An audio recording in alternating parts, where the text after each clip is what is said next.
arkadaşlar, ben Mix Gameplay Game kurucusu olan Yiğit Kalem yapıyorum. Ve size EYHZ'de Grow Up diye bir tane oyun göstereceğim. Yok, Grow Tower'mış. Şimdi arkadaşlar, ilk önce şunu koyuyorsunuz. Sonra arkadaşlar şunu koyuyorsunuz. Bu böyle dönüyor. Üstüne şu tuğlaları koyuyorsunuz. Bu bir robot oluyor. Buna vurmaya başlıyor. Vururken birden bu dönüyor. Buradan bir tane kolu çıkıyor, level up yapıp buraya vuruyor. Sonra bir de üst level up yapıp böyle, bu büyüyor böyle. Sonra arkadaşlar şu toprağı koyuyorsunuz. Burası da level up yapıyor. Bayağı bir level up yapıyor. Buradan kafa çıkıyor. Buraya bir tane daha tuğla geliyor. Böyle toprağı kaldırıyor. Roket fırlatıyor. Roketle bunu ateş ediyor, bu düşüyor. Buraya geliyor. Bu buraya bunu yüklüyor. Sonra buradan düşüyor, boru uzuyor. Çarparak buraya geliyor ve renk alıyor. Karıştırıyor, karıştırıyor, karıştırıyor, karıştırıyor arkadaşlar. Sonra birden ikiye ayırarak buraya getiriyor. Burası da dönünce böyle bir tane ejderha alıyor. Tam bu buraya gelirken hop, gitti. Bu diye doluyor. Sonra buraya bir tane saksı geliyor. Buradan da damla çıkıyor. Buraya yağmur yağdırıyor bir sürü. Gördüğünüz gibi. Buradan bir tane çiçek çıkıyor. Buradan yine böyle şeyler çıkıyor. Bu böyle oluyor. Buradan da böyle bir tane ocak çıkıyor.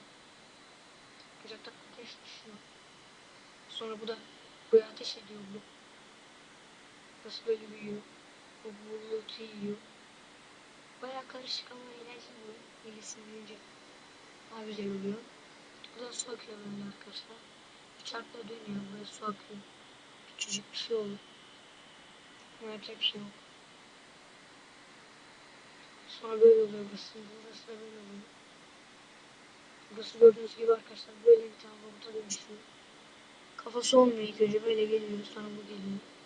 Böyle bir tane kafa çıkıyor. Bunu tutuyor. Nasıl bir kafası varsa. Buradan da Illuminati tek gözlü yağmur damlası. Saksıyı bulut yapıyor.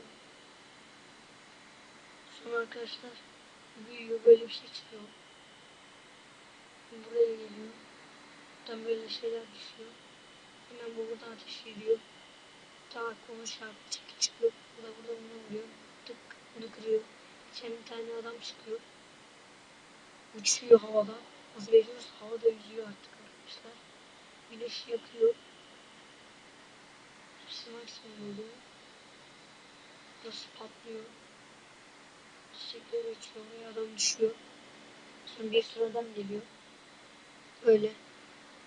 Arkadaşlar aşağı böyle dinozorlar falan çıkıyor. Çarklar. Böyle bir tane sistem oluşuyor. Buradan böyle tohumlar düşüyor arkadaşlar. Tohumları böyle patlatıyor. Arkadaşlar böyle tohumlar fırlıyor. Havada böyle çiçekler falan oluyor. Bu arada arkadaşlar hani Erşan, Alperen, ben ve de Cem çekiyoruz demiştim ya arkadaşlar. Galiba o grup patladı artık. Sadece Cem'le ben çıkacağım. Daha doğrusu video çekeceğim galiba arkadaşlar. Nasıl? Erşan'ı hiç bilmiyorum. Çekecek mi çekmeyecek mi? Alperen galiba çekecek. Arkadaşlar. Ama onun da bilgisayarına virüs gelmiş. Sonra bozulmuş. Şimdi tamir ettirip reset taktıracaklar. Tekrar oyunları yükleyecek. Video çekme programını yükleyecek. Videolar çekecek. Sonra arkadaşlar size daha farklı, daha iyi oyunlar göstereceğim. Burada arkadaşlar yanlış hatırlamıyorsam Cem'in çekeceği oyun Sims'ti. Böyle yeni şeyler gösterecekmiş.